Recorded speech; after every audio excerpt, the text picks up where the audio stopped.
What is up there, everybody? Citrus Aviation here with yet another video, and welcome to another Aviation News This Week episode. It's been a while since I've done one of these, but I'm back into it here with the news. I hope you all are having a wonderful 4th of July. American Independence Day is the date that this video is going out, so let's get started with the aviation news. So we're going to start off here with this Tibet Airways Airbus 319 crash. On the 12th of May, this Tibet Airways Airbus 319 Bravo 6425 crashed in Chongqing, China. I think that's how it's pronounced. Chongqing, China, something like that. It was on its way to Tibet City. However, something happened and the aircraft veered off the runway, causing the aircraft to go through some grass, cross two taxiways, and finally come to rest in a grass pad. This did cause all the landing gear and the engines to break off. In addition, soon after the aircraft was set to rest, a fire broke out somewhere near the front of the aircraft, right around where the landing gear area is and the forward cargo compartment. The cause of the incident is not yet known. However, all 113 passengers and 5 crew members did escape the aircraft safely, and everyone was saved, which is awesome. It's interesting to see how these incidents happen, and of course, the CAAC says that they will be conducting an investigation on the incident. As of right now, there's really no known cause for the accident. It should be said, pretty much this aircraft will be fully written off. It was an Airbus 319-115, which is one of the rare A319s with the circlets. There aren't too many of those around, but Tibet did have some of them. This is this aircraft right here, and this is November 259 Juliet X-Ray. This is a JSX Embraer 135, and it wears the special Top Gun Maverick livery. Considering that this is a movie livery, this one is actually really nice because it has the Top Gun. It has the Top Gun Maverick titles at front with a nice navy blue, almost black livery there, and then of course it has Maverick's helmet design on the tail section. It's really nice. This is one of the better special liveries that JSX has done, and one of the better movie special liveries I've seen. So really nice job. A lot of care and attention put into this livery, a lot like the movie itself. It's really awesome. They actually shot it with the actors in real FA-18s flying around. It's pretty awesome. And speaking of the actors being in real FA-18s, the photographer of that picture that you just saw of JSX also saw Tom Cruise while this movie was being filmed. That is right. Here's a picture. I believe this was taken in 2019 when he was going to a naval base and where they were filming the film. And he was there to photograph some aircraft. Well, they didn't realize at the time that this aircraft, the jet, as it was being referred to as, was actually out and filming, and it came into land, and he got to see it at the time. Now, obviously, he was told he could not share the pictures at the time because, you know, the movie had not been released, and the film studio did not want any pre-release photos of the jet or Tom Cruise himself to get out. So now the film's out, he shared these pictures with me, and you guys can get to see here today. So here's the plane right here. This aircraft here is 165789, and it is an F-18F Super Hornet. Really awesome that there's two-seater, and it appears that all the aircraft that were used for the film were F-18 Super Hornets with a naval pilot in the front, and then the actor or actress in the back of the aircraft. But this aircraft is very special because this is the aircraft that was used for Maverick's plane in the film, and that is Tom Cruise in the back seat waving. Here's a close-up image of Tom Cruise waving in a separate photo in the sequence here. Really cool shot that the photographer got. And yeah, this guy's a good friend of mine, and he is one of the people who taught me how to take really good aviation photos. And now they've gotten a lot better. So thank you so much, Gary, for the awesome photos, and for teaching me how to take good photos of my own that you all can really enjoy. You can see them here on the videos, or on Flight Radar, or on Flight Aware, or on Jet Photos, or on my Instagram account. Wherever it is you want to see them, they're probably up there somewhere. But yeah, this guy takes great photos as well. Really cool that he got to see Tom Cruise in the Maverick airplane while they were shooting the movie. That's pretty unique. I don't think too many people ever got to see that. So that's definitely going to be for him probably a catch of a lifetime. Really cool to see this Maverick special livery aircraft as well. This aircraft was first spotted on the 4th of May 2022, and Gary Saul's playing on May the 8th. So yeah, great that he got to see the Tom Cruise F-18 in the Maverick livery as was seen in the movie, and of course the Special Maverick livery. Go see the movie if you haven't already. It was really awesome and a great aviation film event. As this is basically a fleet news, so we have a ton of fleet news to go over here from April and May, and then we'll have some route news at the end. On April 13th, the first of a new airline appeared. Now, this appears to be a new subsidiary for TAP Air Portugal. It's called Bulgaria Air, and they're operating this ERJ 190-100GW, registered Lima Zulu Papa Lima Oscar. It's really interesting. I'm not exactly sure what the sub-brand is for, if it's like a charter or if it's like just another regional brand, but it is a new TAP Air Portugal brand, with the first sighting of this aircraft on April the 13th. On April the 14th, a One Armenia aircraft appeared. Now, I covered in the last episode another new Armenian airline, which I believe is Fly Anno. This is another new Armenian carrier, Fly One. Now, Fly One has existed before, but they are starting their own Armenian branch. This aircraft is registered Echo Romeo 0006. Pretty cool to see this one. With delivery, I do like the mask around the cockpit windows. That's become a really popular trend, and I think it looks fairly decent on the Airbuses. I'm getting used to seeing them, but it's becoming a really popular trend with modern aircraft design. On the 18th of April, this new livery here for Hebei Airways was spotted. I believe this is how it's pronounced. Again, I don't speak Chinese, so I am not exactly familiar with all the different accents and ways to pronounce Chinese, but this special livery here looks pretty cool. So the fuselage goes from white to a almost school bus yellow color, with what looks to be some pieces of architecture and such on the back of the aircraft. It looks pretty nice. This livery is pretty decent overall, particularly considering that Chinese liveries aren't generally my favorite, but this one's pretty cool. Bravo 5601 is its registration, and it was first spotted on the 18th of April. On the 20th of April, the 737 for Southwest in the Hub Kelleher livery, who was the founder of Southwest Airlines, was officially retired. This aircraft wore the registration of November 711 Hotel Kilo, and this aircraft was to commemorate the founder of the airline. It was a really cool aircraft, but unfortunately the aircraft was withdrawn from service as the lease was up, and the airline did not renew it.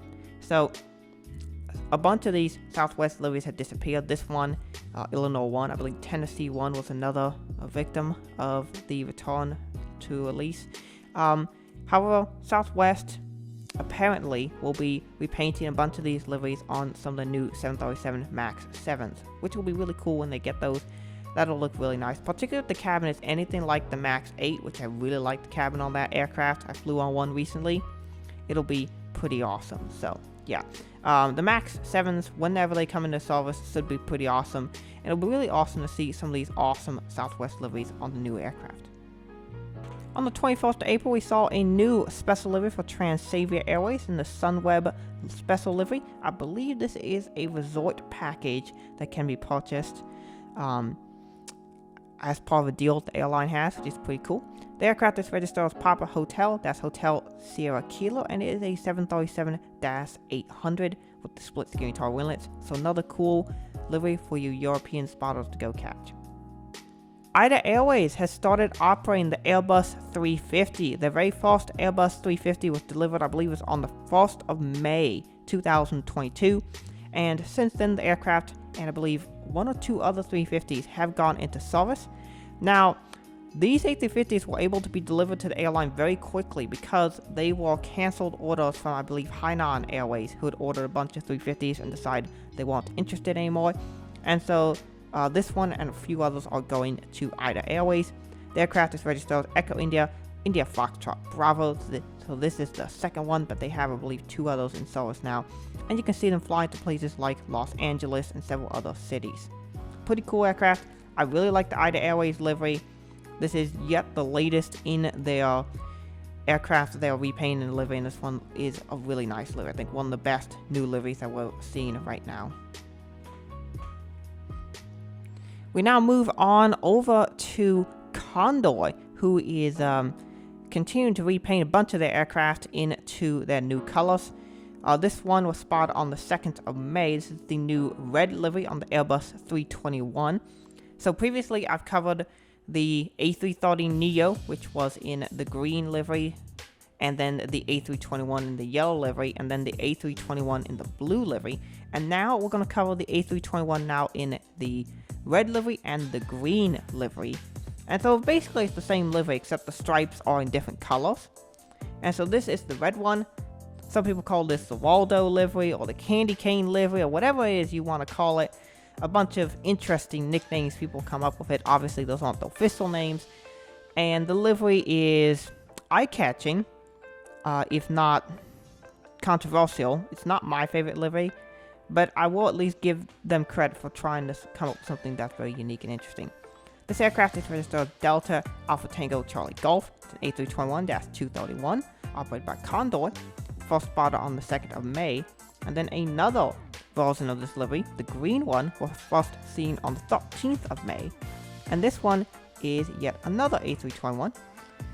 Delta Alpha India Alpha Charlie. This is the green one.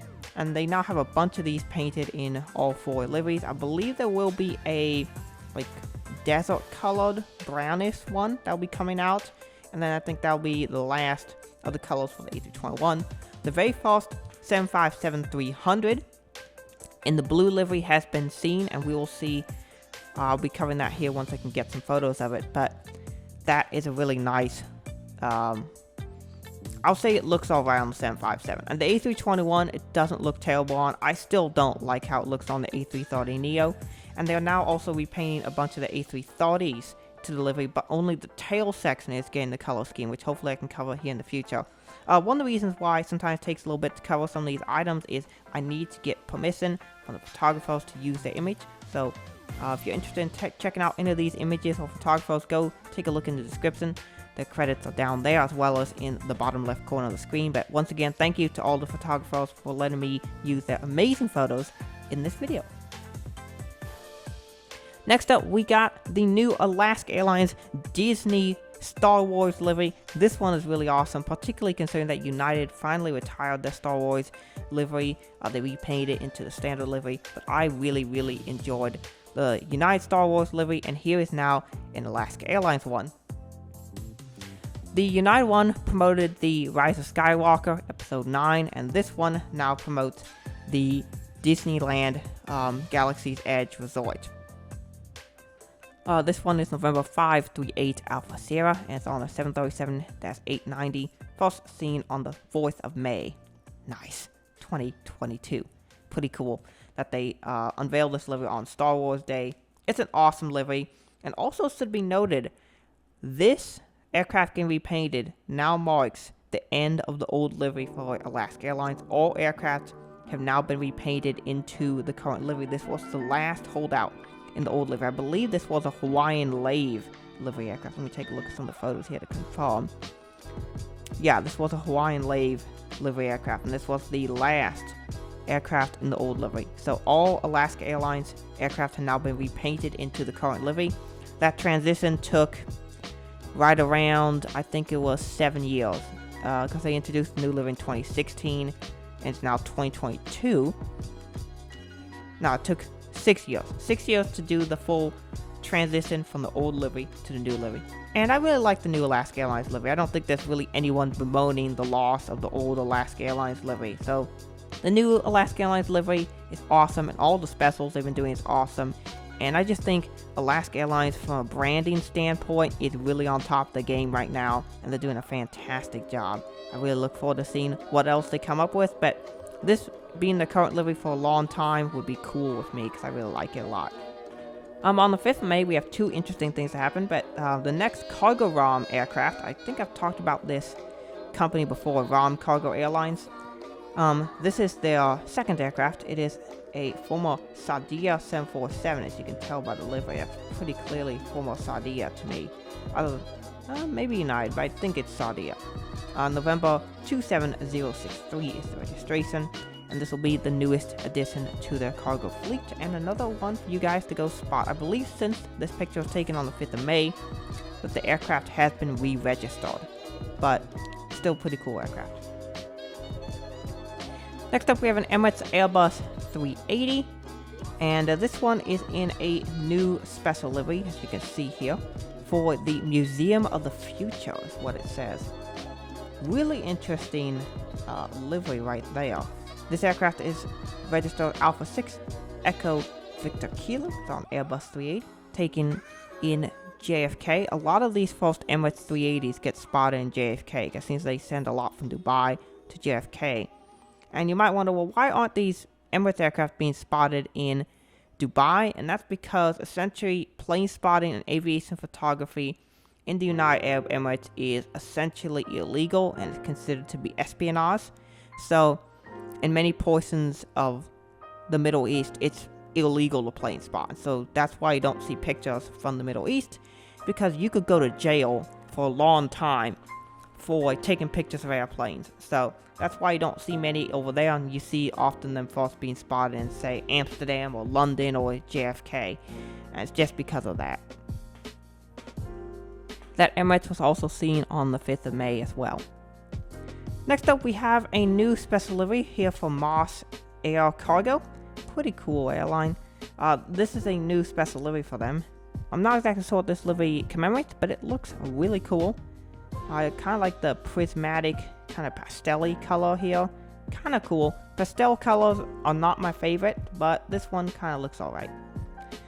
This aircraft is Echo India Mike Alpha Alpha, an Airbus 330-242 P2F, so it's a passenger converted freighter. Passenger to freighter is what P2F means. This aircraft was seen on the 19th of May. Finally, on the 20th of May, we have a new airline, Fly Jinnah, I think it is. This is an A320-214, Oscar Echo, Lima Alpha Romeo is the registration. Of course, this is an Austrian registration. I'm not sure where this airline is going to be based out of, but pretty decent livery. Obviously, it's very plain, just white with the logo on it and such. This was the first aircraft, Lima Alpha Romeo, and since then they have gotten a second one, Lima Alpha Sierra, but from the looks of it, it looks to be a low-cost carrier. It'll be interesting to see how the airline does, maybe add some variety to the European market.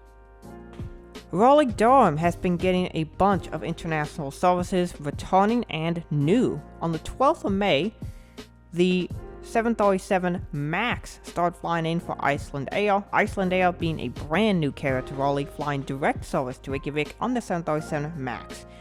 This aircraft that was used was their new livery in the green livery. Pretty cool aircraft I've covered here in the past.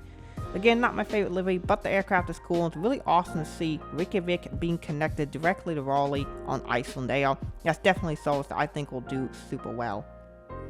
And then finally, on the 3rd of June, American Airlines 173 and 174 returned to Raleigh. That is the direct service between Raleigh and London Heathrow on the Boeing 777.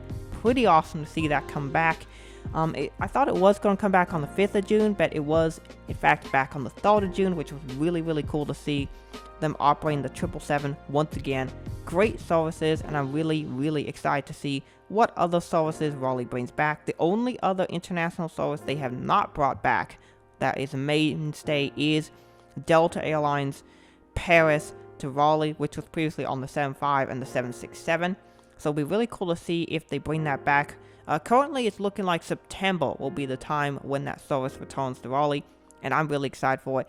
Great things happening at Raleigh. A lot of other airports are seeing the return of international services as well. I was recently at Dallas-Fort Worth and got to see the Air France 787, which is returning service. They also recently got back Qantas to Sydney, which I saw when I was there as well. Here's some pictures of it. Pretty cool to see my first Qantas 787, which was really awesome. But a lot of airports, they're getting back international service back to it being pre-pandemic levels. And particularly here in the summer, I think a lot of people are going to be traveling, and we're seeing international demand return back to normal. So it's looking more normal, which is awesome. It's cool to see Raleigh has now 4 major international destinations on other airlines. We have Reykjavik on Icelandair, Air Canada to Toronto and Montreal, and of course London on American Airlines. And of course Dallas has gotten a bunch of stuff back too, Qatar back on the 350-1000 is pretty cool. Air France on the 787, and now Iberia on the A3. I did not see Iberia when I was in Dallas, but I did see the Air France and of course the Qantas returning service. No word if the A380 will come back. I honestly doubt that's going to happen, but I could definitely see the A350-1000 when that comes into service coming into Dallas. So pretty cool to be seeing that service, and I'm really excited to see what else happens. That's pretty much it for route news. And then for Citrus, what's been going on here is I did do my Dallas trip. It was super awesome. I really enjoyed it, and I look forward to sharing all the content. I got to fly 4 flights. I flew Southwest 1462 Omaha to Houston. That was in an aisle seat, which I was not super happy, all the way in the back.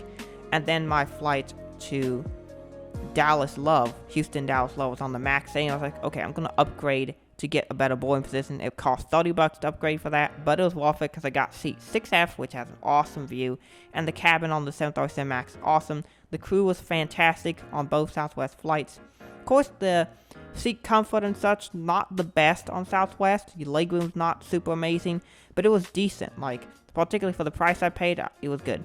And then I flew United back Dallas to Denver on the Airbus 319, which was, that was the best flight I had.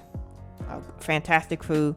Seats are amazing on the 319. The view from my window seat was great. I think I was in 26A.